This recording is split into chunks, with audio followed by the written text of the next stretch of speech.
Dima Kasyanov is an 8-year-old boy from the embattled city of Kharkiv in Ukraine. He's unconscious and in a pediatric neurosurgery center. His father, Sergei Kasyanov, showed Reuters his son's X-ray. This is shrapnel. It entered via jaw and lodged itself at the base of the skull. The child's mother silently wept.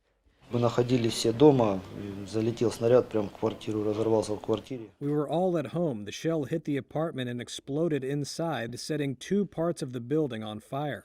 We grabbed a few things, documents, and just like we were in pajamas, we escaped. My mother suffered as well. She is in intensive care. She has broken ribs and damage to her spine. The doctors treated it, but the child, he suffered the worst injury. Kharkiv has seen some of the heaviest fighting since Russian troops invaded Ukraine on February 24th.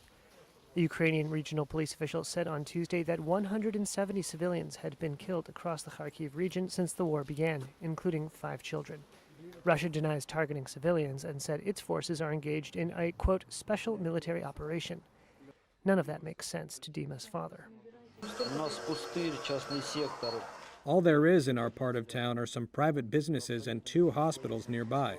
No military warehouses, military establishments, units, nothing.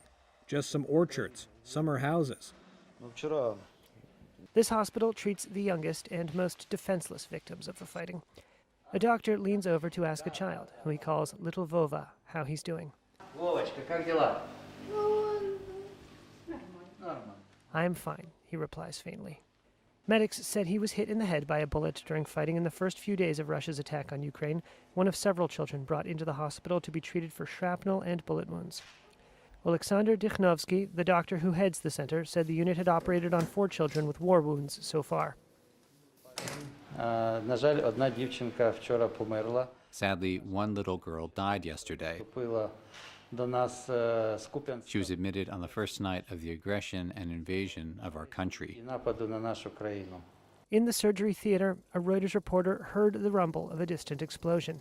One of the nurses explained that was just part of the job now.